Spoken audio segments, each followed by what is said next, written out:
So we're going to work today. Hi, Angus. Hi, Raynand. Nicola will join us soon. We're going to start today with the second half of chapter 6, which is the narrative really about the bits that we know, or the stories that we know from the biblical passages, and how Steiner differentiates these from we could say, the more traditional understanding. And the first thing that we could really say is that this is an esoteric account of Paul's Christology, is really what I argue.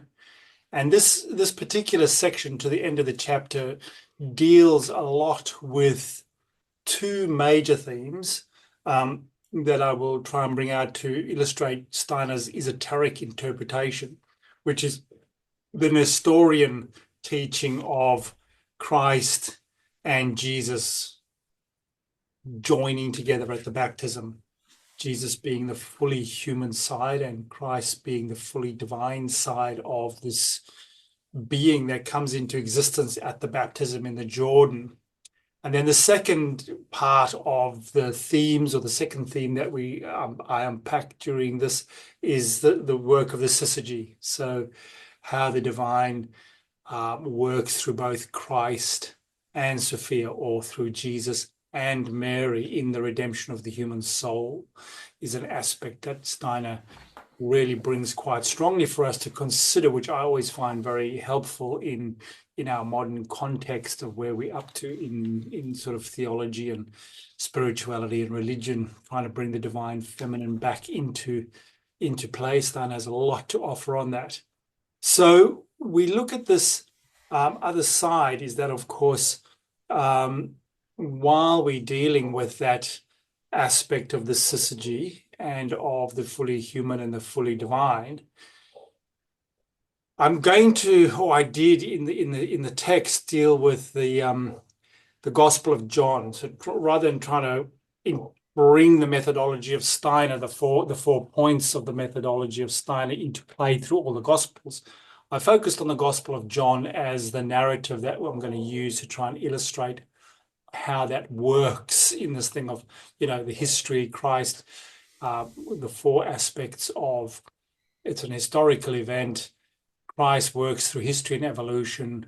It is an initiation text, and then the Christ impulse that helps work with the human being, and how that came into existence through these next chapters: the baptism, the transformation of the human soul, the death and resurrection, and then ascension and Pentecost. So it really is the last, or the sort of the major part of the biblical narrative that we know, but from this more esoteric side. So that being said, we're trying to work to understand how the narrative, or the text for contemplation, works as a mythical initiation story, taking for granted possibly that it is also an historical account of the redemption of the human being. So for Steiner, something completely new comes into existence at the baptism of Jesus of Nazareth. Last time we talked about the 18 years where the Christ had gone through these or Jesus of Nazareth had gone through these, very painful, suffering situations, and then shared his story with his mother. And now we see him come to the baptism, and the being that had been at work in the Nathan's soul, the Zarathustran being, leaves Jesus of Nazareth, and the Christ being can descend in the form of a dove. And this is the really core difference with the monophysitism, which is, Christ became human through Mary, through the conception and the birth of Jesus. Christ became human. Here we see Jesus, the human soul, came to the earth, and Christ then, and this is quite an important part, that through those 18 years, this high being Zarathustra had worked upon the soul and body of Jesus of Nazareth to begin a transformation, to make it ready for the Christ to take it to a further maturation and a further transformation, we could say, for then the Christ impulse to work in us. So it also works under the principle of as we've talked before, the spiritual economy, which is if faculties that are to become common to many people, they must appear first in one person. And through the work of Christ, with the human faculties of Jesus, a new morphic resonance is created, which is a seed archetype for the work of the Christ Jesus after Pentecost, which is then chapter 7.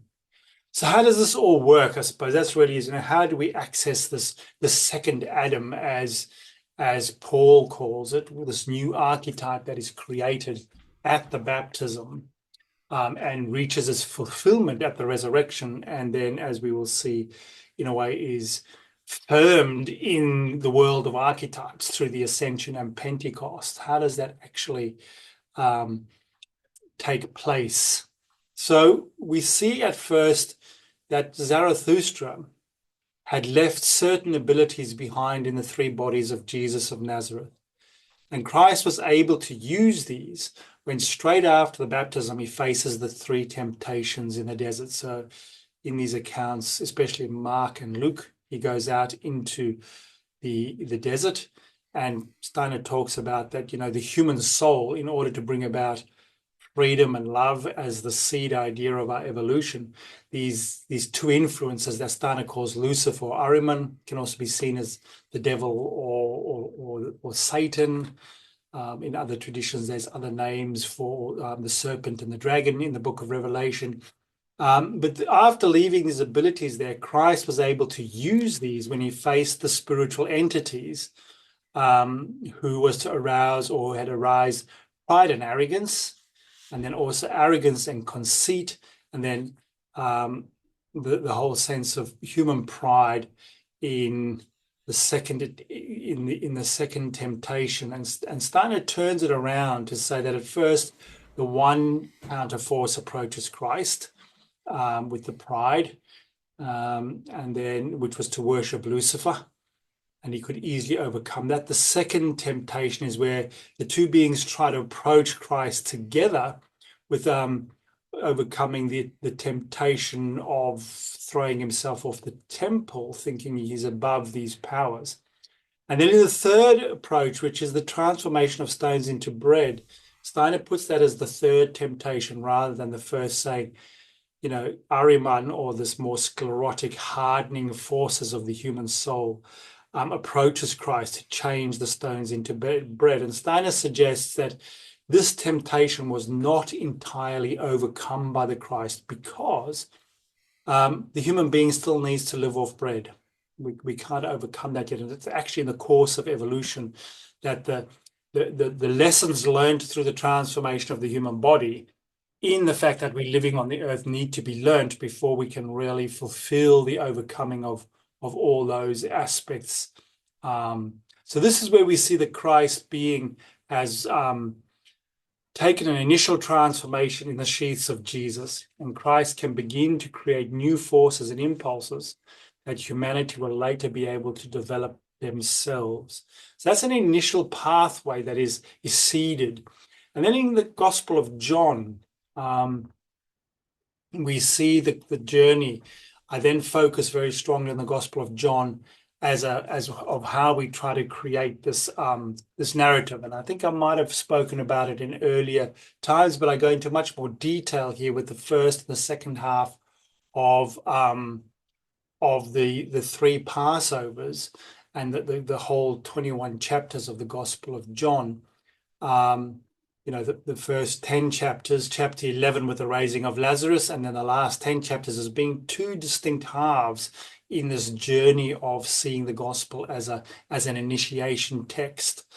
So Christ follows the stages of further transformations from the baptism. That's then he goes to the feeding of the 5,000 and the walking on the water in John 6.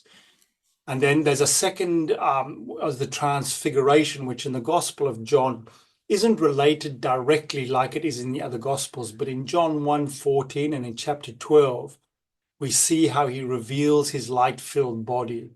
In this sense, the transfiguration in John 12, as we enter into the second half, really is about us as the disciple who's on the journey to initiation, meeting the light-filled life body of Christ. This is given as its fait accompli, but he reveals himself as the light of the world. And then the third is the entry into Jerusalem. John 12:14 is the final transformation of the physical body of Jesus that sort of culminates in the death and resurrection. So we need to add to that then the role that the mother of Jesus plays in the inner path of transformation. And we've talked a little bit about this, that just before the baptism, Mary herself is transformed as well, that there's a whole transformation in the Gospel of John as the mother of Jesus. She's never named as Mary, but she is transformed as well so that she can participate in her journey from the marriage feast at Cana to the foot of the cross with the apostle John, or the disciple John, who we will talk about in a moment. That this narrative of Gospel of John reveals the work of Christ and the mother of Jesus in the transformation of the human being. So that's quite an important aspect. That we have this first half of transformation through the 7 signs in the first half. And then in the second half, Steiner brings about the 7 stages of crucifixion that go from the washing of the feet to the resurrection and ascension in different aspects in the Gospel of John. And we will go into that a little bit.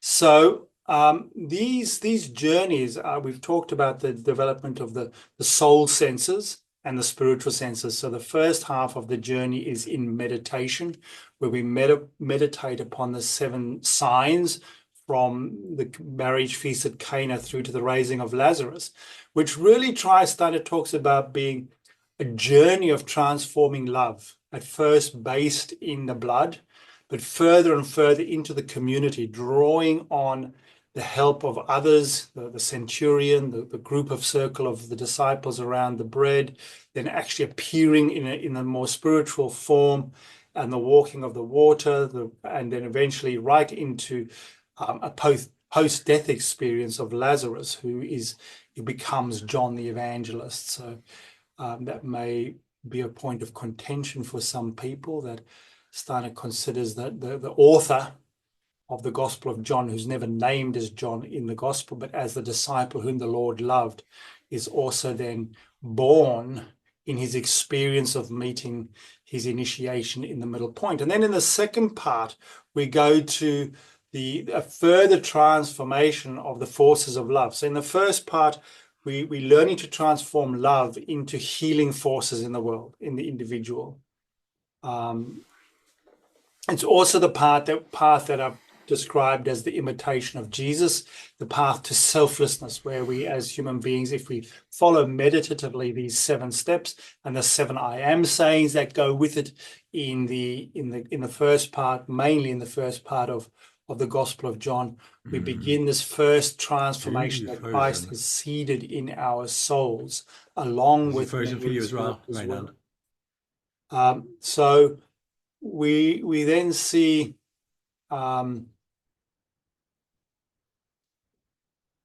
finally how a person contemplating the narrative of the first half of the Gospel of John, along with the 7 I am sayings, work upon the individual to create the 7 soul organs of soul perception, as explained in chapter 3. So then we come to the next part, 6.5, death and resurrection. I'm just going to let Nicola in. Yeah. What happened there? Did Nicola manage to... You were frozen. Are we all there? Yes, We Nicola are now. is. We're all back. Sorry, I don't know what I did there in the middle of the recording. Hi, Nicola. Sorry about this. That's okay. We got confused between the starting times, I think. Yeah. Sorry, I sent 2 possibilities and then we landed back on the And first. then maybe I just sort of saw 8 p.m. Yeah. You decided that was it. Yeah, I did. Yeah, that's okay. I've just sort of went through 6.4, which was the baptism and the transformation. I'm now going to head into the death and resurrection, which is in the second part of the Gospel of John. The first half gives the narratives through meditation to prepare the disciple in the imitation of Jesu. And then the raising of Lazarus is this initiation point that comes as a symbol or an experience that a modern person of faith might, through meditation on the gospel, actually be able to awaken those soul forces within oneself. And then in the second part, Steiner talks about, we go through the 7 stages of the cross. So from the washing of the feet, the scourging, the crowning of thorns, the bearing of the cross and crucifixion, the mystical death, burial, and resurrection, and the ascension into heaven as 7 stages of this place, which is no longer, it's another layer. He had talked about, in the old mystery schools, you had the first preparation, which was an awakening of the soul. You went into a temple sleep. But when you actually took the experiences of the mysteries right down into your knowledge, you went through a temple death. And that's why he's talks about, in the first half, we can meditatively go through the 7 signs. In the second part, we need to go through these 7 stages. He says we need to experience them in our destiny. And he describes, one can read this. I mean, if one's wanting to read more about this, the lecture cycle that Steiner gave was called the Gospel of St. John, and its relation to the other Gospels is a core text. It's in his collected works 112 for those who are interested in reading more detail about these things. But this is where we go into the next level of the process that I call the imitation, or not I call, but it's known as the imitation of Christ, which is like a catharsis. So if the first part in the imitation of Jesus is an emptying out to selflessness, the imitation of Christ is a catharsis where then the spiritual senses are born. So we're looking at, these 4 parts in the Gospel of John, where we see it as an historical event, Christ as an objective spiritual entity that fulfilled the transformations in the text that I've spoken about so far. And then now we've gone to the mythical initiation stories. And the 4th is then Christ as a force of the Christ impulse that works, that the human being can draw to themselves. And how do we actually access those forces as a modern person of faith? Where can this where can we access these things ourselves? And I suggest that there's 3 places that we can access these forces ourselves. The one is where we can, in Christ himself, we have to transform discord into love. So that's one of the places. And Steiner talks about how we have to transform the outer battle in the world, which is war, into an inner battle of overcoming discord into love within ourselves. So we need to transform the warlike or the discord forces that we project out into the world into an inner journey. That's a place where we can do that.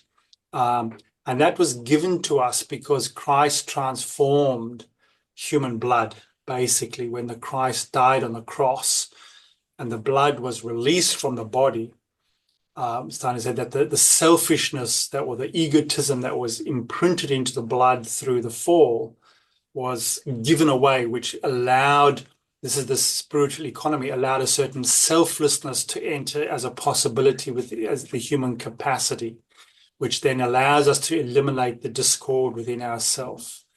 The second concern that we can do with that is then seeing how Jesus and the mother work together. So the wisdom, and this is where we see at the fulfillment, where the connection of Jesus and Mary at the marriage feast of Cana fulfilled itself when the mother and John are standing at the cross, and a new kind of working together, a new school of transformation begins John the Evangelist and the mother of Jesus working together to bring about Christ as the light of the world into his soul. So John the Evangelist really takes this experience of Christ as the light of the world seriously and starts to work together with the mother.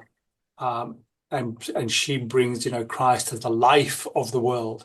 So the light of the world and the life of the world working together in the mother and son. A new relationship that's not born of blood bonds can come into existence right at that moment of the death. And then the third aspect where we can, of course, bring about is through the Last Supper, so the institution of the Eucharist, where Christ imbues even right down to the very atoms, life and light forces into earth substance, where we can gain a new relationship in our hearts, where we can bring forces of attraction to draw the Christ Spirit to us through Holy Communion. And of course, different traditions have different ways of doing that. But Steiner talks about sacrament in the form of bread and wine as a preparation for the mystical union with Christ. And the sacrament of communion rises from a physical symbol to a spiritual reality for the Christian believer. So that's a third sort of journey on the how-tos where we can look at that. And then we see what happens at the resurrection. So we're still in 6.5, but in the resurrection, how do we understand that from an esoteric point of view? And again, we have to go back to the work of the Christ in the Jesus body. So that Nestorian thing of, you've got Jesus of Nazareth as the human aspect of this new being, and the Christ at work through the 3 years or the 3 Passovers of the Gospel of John.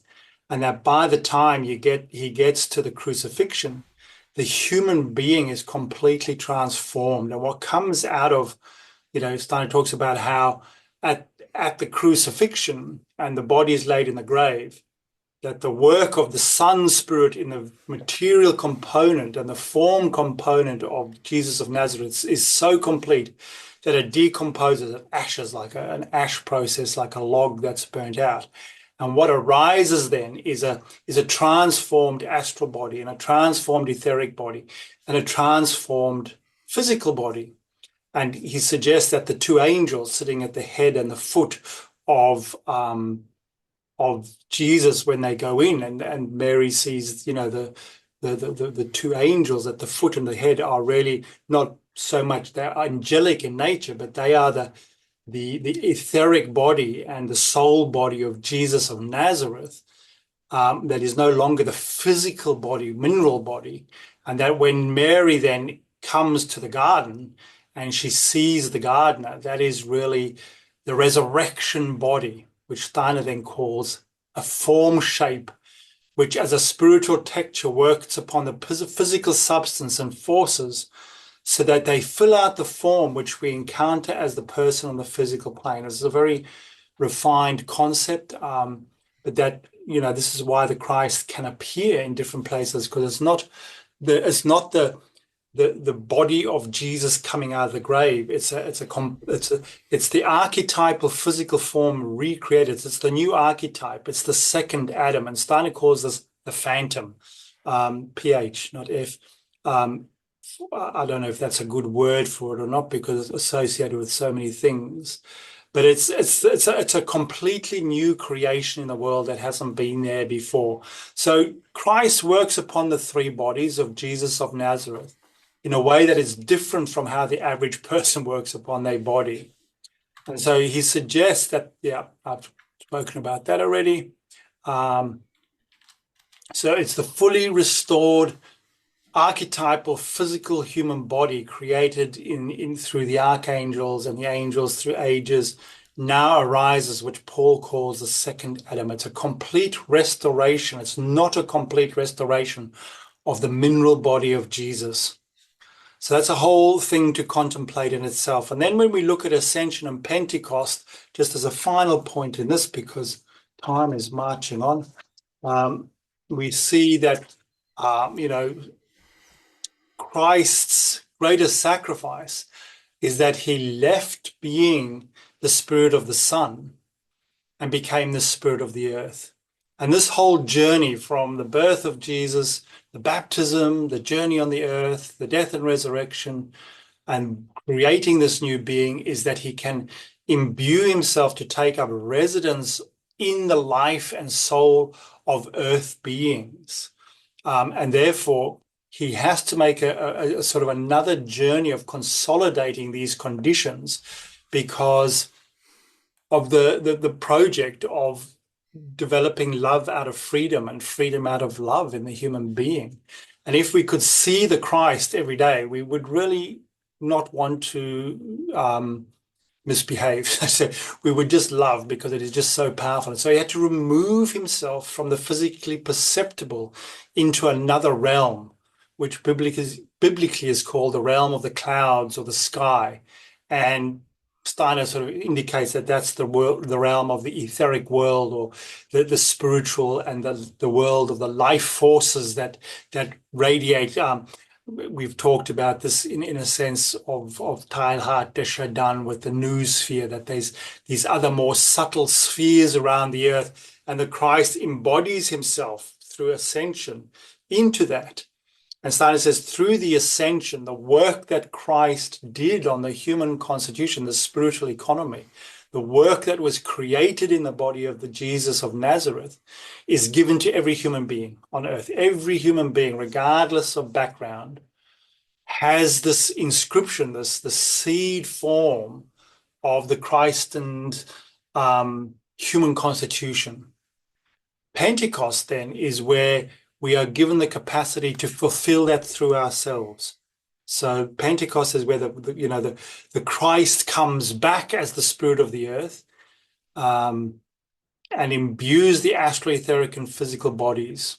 And so we see the possibility of then, I sort of say maybe Pentecost, again, just a sort of one of the little asides that I make here is to say that if we see Pentecost as Christ coming back as the experience of the Holy Spirit, is that a third member of the Trinity, or is it a new modality of, has God transformed so much that it can work in a new modality? If we look in the Gospel of John, he says, I and the Father in me, and I in you, when he's describing the Holy Spirit, the human being's experience and the taking up of the Christ impulse and fulfilling it in itself is the emergence of the Holy Spirit. So Pentecost really is, well, in Steiner's view, is really the archetype then of what was firmed in the life and the forms of the earth through the mystery of Golgotha, through the work of Christ and the Mother together, seeded into the mystery of the Mother and John the Evangelist as a mystery school, now being able to be given over to the work of the individual to fulfill in themselves. So Christ came to experience the whole reality of the human condition and brought the knowledge of death and its transformation to the spiritual world through ascension. As the place from which he works, it is also the world we enter when we die. Christ had let his power of love flow into the cosmic aura of the earth as the part of the spiritual sphere of the earth where all souls meet after death to begin their journey to the worlds of higher light. And then Pentecost is the event of the return of Christ to work within the human soul. It is a remembering of the wisdom and truth. So this remembering is a really important part of how do we remember the Christ into it's the beginning of a new form of initiation. And I think that kind of covers it off to where we get to by the end of this chapter. I just mentioned there that the sort of the first person after Pentecost who could fulfill this particular journey was Saul on the road to Damascus in his experience of the light of Christ. And we could say that Paul is the first to experience this power of fulfilling the resurrected Christ within himself. He was not one of the disciples present in the teaching, nor witness to anything of Christ's life. but he represents the first step of the individual undertaking preparation, because, he was a high Jewish initiate expecting this fulfillment, and it was a bit of a surprise for him that it was the one that he was persecuting who was doing it. But he received the enlightenment out of the working of his initiation. So Steiner's hermeneutical key of Paul's "not I, but the Christ in me" really stands as the archetype of modern initiation in Steiner's Christology, experienced for the first time in Saul Paul. And I think I'm going to stop there, because that's the end of that chapter. That's a good piece. Jude, I feel like I'm sitting at the edge of a lake on a warm, sunny day.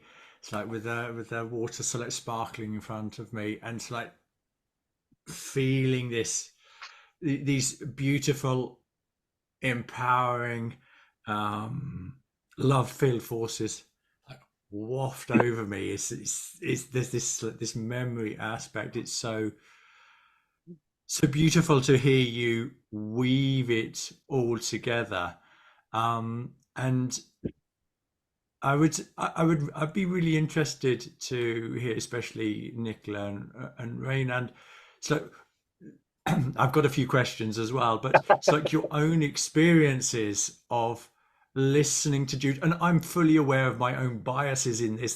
This is familiar territory to me, but when you're listening to this, is there also this sense of this Christ being that we're talking about here is something so mind-blowingly infinite, but at the same time so intimately connected with each and every one of our own, it's like individual lives? Sorry, that ended up being a leading question. What I was more interested in was so when you're sitting, listening, and trying to absorb this, where do you go? Where does your soul go? Where does your thinking go? I thought that was very beautiful, the way you described it, Angus. I suppose, I've had a busy day. Yeah. She's on the other 12 hours ahead of you. Getting a little resistance, but I could appreciate it at the same time, how beautiful it was. I did have this, that I have resistance to some of this, Jude. But I don't know, I was also sort of trying to work out, the current obsession with everything being in the body, and resurrection being sometime in the future in the body, which I don't go along with, but it's ever present these days because everybody wants to prove that they're not dualists, Yeah. It's a vain kind of attempt if you're a Christian, I think. But what would you say to that particular tendency? You probably don't run into it because you are in Steiner circles, but I run into it. Yeah, I could say something to that. Yeah. I think that's one of the real, Steiner really, one of his core threads was the turn of the search for spirituality by lifting reason into more ideas and turning it to seek for it in the material is a real problem for him. And this is one of his core things, is that if we're looking for to preserve the physical body, and it's quite a subtle exploration, because you have to go into sort of substance theory, where the atoms and the chemicals of our bodies are material, but there's more substance than just matter and atoms, which includes etheric substance. And so to see that the work of the sun forces in the matter of Christ's physical material body transformed it into a light being. And so the resurrection body is not a preservation of in the physical as we And this is the problem, because it's still it's still the physical body, Yeah. a spiritualized spiritual physical body, and not what's going to come out of the grave on the day of judgment, as some traditions would have. And I mean, the other thing, yeah, I mean, I think I would agree with that. But I mean, how do you actually, I mean, in an ecological sense, the question always is, well, why bother about this life and this material being, because we're going to get this light body. And Yeah. yeah, and so what would your response be to that? To I mean, why bother about this life? about this life, because there's always going to be, this great spirit body to come, full of life and life.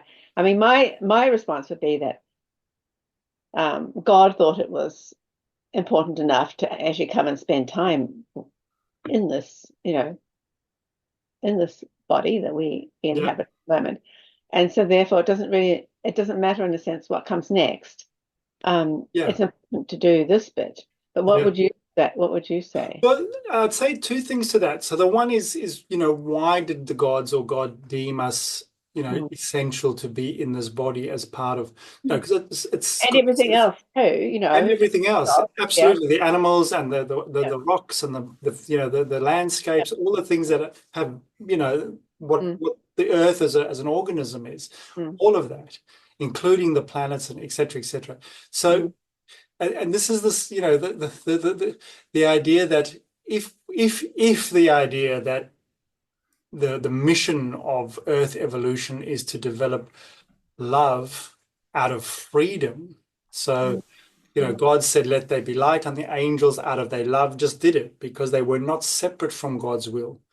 But to be able to love and transform love out of freedom, we needed a body that made us individualized. And with time, and not everything could happen all at once. Yeah, and therefore, and we can't fulfill that in one lifetime. You can't fulfill, and so there's a certain, and this is where chapter 4 came in, the necessity of understanding the possible of repeated earth lives, because we improve through various iterations of our destinies, and slowly transform as a collective the physical body. But there's a time where it's essential to be on the earth and learn through human frailty and error. And I just like the idea of there being other lives. You don't like that? I do. Oh yeah. I think this one isn't quite satisfactory. So yes. Yeah. What, you were going to say something, Angus? Sorry, I'll be No. I'd like to add a little bit, a couple of things to the interesting point you're talking about there. When Jude said, I don't want to get into substance theory, I want to just have a couple of thoughts around that, because within the faith, faith is a substance. Yeah. So this is really interesting, this idea that faith is a substance, and so it certainly, if you're a Catholic, there'll be no problem for you in accepting that and living with that idea. Yet we have this problematic idea that there can't be a similar type of substance aspect to the human being. So that might be a way of sort of like getting into what is this phantom, and that was actually the word that I wanted to talk about, the extent to which it is problematic. Of course, a superficial reading of phantom is hugely problematic. It's going to scare a lot of people away. But if you are, we need another word. No, Halloween. I disagree. I understand why you say. I understand why you say we need another word, but I'm going to understand that word more fully. Exactly, and if we go to the etymology of that word, which is fein, and my Greek pronunciation is rubbish, but basically it means to make appear. It's like that which makes something appear. And would that have a correlation with phane, to shine? Exactly. Greek phane is the light, the shining of the light. Epiphane, yeah. So that it's got that root. So that actually makes Steiner's choice of word actually a very Quite interesting. wise choice actually Yeah. in mind. And Yeah. I was thinking, and the reason for sticking with that word, it would be, and this is for the mathematicians among us, it'd be like saying we shouldn't use the word mean when we're talking about it's like the number, it's like the average number, because mean means horrible and nasty, and we're making a value judgment about. I mean, it's Or, ridiculous to a mathematician to or, say that. or we shouldn't use the word imaginary number, you know. Yeah, yeah. Yeah, Yeah. because it's just imaginary. Yeah. Yeah. Exactly. So people have to up their game Mm. and understand what is actually meant by a word rather Sure. than assuming they Sure. know what it Absolutely. means. And really ponder it. I'd be interested in Raynon's take on substance being more than just chemistry and matter as a physics teacher or as a physics. I don't want to take that literally, like the substance, like referring to the atomic features or something like that. But yeah, reflecting on myself, so like, well, technically, all your ideas, I'm still trying to digest all of those ideas, and I'm thinking to myself how I'm going to translate all these ideas into a simplified sense that, if I'm talking to street people, they could understand. Because I myself, sometimes there's a degree of highly high abstraction. So like something that's everything here, but cannot be really perceived. So like as a teacher, so like how I'm going to explain that in a very sensible, Yeah. practical, plain, street terms, casual terms. But yeah, I cannot fully say what I'm thinking, but um, I think in terms of uh, substance, I could relate one of the terms here in section 6.6 about Christ removing himself from the realm of the physically perceptible Yeah. to that of another realm, the realm of the clouds or the sky, where he can continue to work through grace into a physical world. It seems to me that, okay, we are restricted with this atomic reality, and you need to be out of that atomic system to be fully free, sort of that. Yeah. Yeah. Interesting. I remember I came across with some news, like real news, documentaries about in hospitals, for example, about some people were declared clinically dead, but they came back and they felt that they shared stories about they felt that unexplainable degree of freedom and happiness, something like that. So seems Yeah. similar to this conversation we're having right now. Yeah. That another realm where Jesus went to, again, of course, scientifically not cannot be proven, cannot be measured, cannot be observed. Yeah. So how I could explain that to people whose knowledge are just, Yeah. in this plain level. Yeah, so And we I'm still painting on everything, but yeah, you are sharing a very good thought and reflections, information. Yeah. I think we're all at that level though, because we can't imagine what not being subject to decay is. Because Exactly. we live with stochastic processes that lead inevitably to decay. And yet there is this promise of not decay, which just Yeah. seems we can't imagine it, Yeah. Yeah. And that's sort of that sense of how do we understand the fall?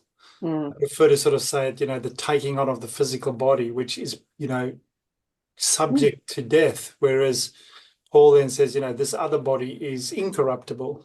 And we live in this sort of dual trying to bridge these two worlds together. Yeah.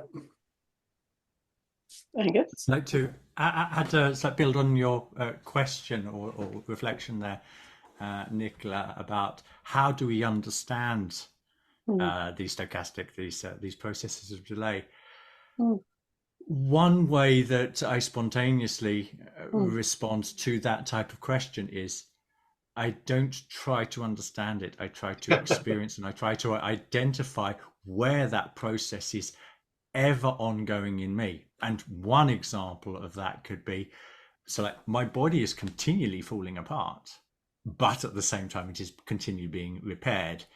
Yeah, so like the skin, it's like on my body, it's like it'll all be gone within, I don't know what, a biology teacher, let's say it's like within a month, and within 7 years, basically every component, every sort of atom of my body has been taken out and sort of recycled.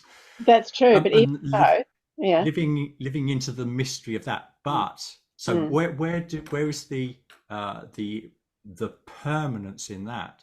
So who this person that has all these memories of sort of like when he was 7 years old and 12 years old, how is that even possible if not one single atom is left there? And living into that real experience, I'm not hypothesizing anything, I'm taking scientific facts and then I'm taking my own experience of who I am, what I am as a human being, and recognize that not only can I do that, but every single person can do that to varying extents. Remember, there is something permanent in me that seems to be totally disconnected to the continual destruction that's going on in my body. It's very mysterious, isn't it? Yeah, and living into that mystery. It means that memory can't really be in the brain. Yeah. Exactly. Yeah. It's one of those substances that's not a substance. That's not material. Yeah. Exactly. And I think we need to broaden our definitions of substances, what is life substance and what you were describing there, Angus, is that the faith substance, the light body? What are these things? Yeah. If nobody's got a question, I'd like you to unpack a little bit more, because I think you could, when you were talking about temple sleep and temple death, it's like you were talking about it specifically in relation to John, but it might be useful to explain how we see multiple instances of that also in the Old Testament, that this isn't something new that's just been invented for the Gospel of John. Are you catching on to what I'm thinking there, Jude? Yeah.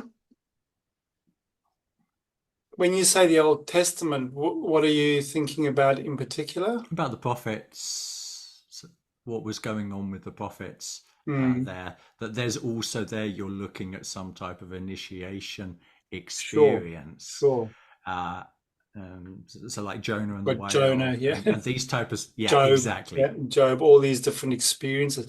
I think Steiner's version of this is that this is a process that's always been around, even beyond Old Testament, New Testament. But in different cultures, you have this process, and we've been talking around it in the fact that we are in a ever more deeply in the material world, and the veils of consciousness that cut off our experience of the law of the stars, as the indigenous people would call it, the law in the stars and the law in the land. Our consciousness is more and more veiled from that, especially in the Western tradition. In the indigenous traditions, it's obviously quite different, and we should really acknowledge that this is a Western perspective. Probably even in the more Eastern countries, the veiling is possibly not quite as deep as in the over-intellectualized Western tradition. So in the struggle with that, in pre-Christian mystery schools, there was people were selected. They were less individuated, but they were selected to go into preparation to experience. John the Baptist was one of the people who could do that. He had a school. He would take people, and through the water initiation, they would be open to a spiritual experience. And this required a preparation, and there were layers of that. And he talks about how in the human constitution, you've got this, the thing we realize as in our soul, and then how that sits as a transformative seed in the body, as the two layers of initiation. So the initiation of the soul, you went through preparations, and then you were put into a sarcophagus, basically, for 3 days, and the hierophants would sit around you, and you would be put to sleep like Lazarus was, and had a 3-day experience of the soul body meeting these experiences in the other substance, in the spiritual world. And then once you had sort of integrated that experience of the soul, that needed to be taken to a deeper experience into the seeds in the life body within me. And that's where you had to go through a death experience. And so if we look at the Gospel of John, Steiner describes that as a transformation for a Christian form of that initiation, where a person who is a Christian, going a mystical path, could use the stages of description in the first half meditatively to prepare the soul forces, and then would come to a point where they would have a Lazarus-like experience, where they would go, I get a certain part of this understanding in my soul, which we could say is my understanding and my feeling and my will impulses. That then, Lazarus then had to, and this is assuming that Lazarus and John the Evangelist are the same person. He then has to go and take it into the seed of his life forces, which is where the mother comes in. So this union with the mothering forces of the mother of Jesus is where a second layer, having gone through experiencing these, and as a modern initiate, we need to go through a crucifixion in our life. I mean, we all know that we can be mocked and flagellated and betrayed and all these things that are in that second half of the story that bring a certain wisdom into our body. And we eventually get to imprint that knowledge into a seed form in our life bodies. And that is a death and resurrection process. And in a modern sense, we don't do it in the way we did in the mystery schools. We don't literally go and lie in a sarcophagus or go and have a John-like initiation where you are submerged into water and actually die. Near-death experiences are modern forms of this that are done without preparation in a way. And Reynard was talking about that. People, really experience something very powerful there that goes right down into their life experience. You can't take it away from their experience. And so he sees this narrative of the Gospel of John as a step-by-step possibility for a meditant and a person of faith living their life, how to read life as an initiation of these higher forces in themselves. And so this thing of the mystery sleep and the mystery death is inscripted into John's experience because he went through it himself. And he's going, from my point of view, I mean, the other Gospels are other ways of doing it, but from the point of view of Lazarus and John, this is a particular way of transforming the old mysteries into an individual initiation process. And Nicola and I have talked about that. How's that then integrated into community and false initiations? And all those are sort of complex conversations that will come up in chapter 7. What are the protections of in a modern world that this doesn't send you crazy, et cetera, or make you ill. Yeah. And by the way, sorry, very quick. Yeah, it did not actually sink in to my consciousness about the missing years of Jesus, not in the lifetime of during my Catholic, back in my Catholic background in schools, not until today. So that is something probably I could revisit or could be my homework. I'm quite interested because it was So Yeah. And there's lots of stuff emerging, like he could have gone to India and be taught by a lama. He might have been in England. He might have been in America. I mean, there's places where there's stories of Jesus having been there in those 18 years. How's that possible that we're suddenly finding these other possibilities of where he was in those, and what was he learning? Yeah. Yeah. Just a further reflection on, you were talking about near-death experiences. Mm.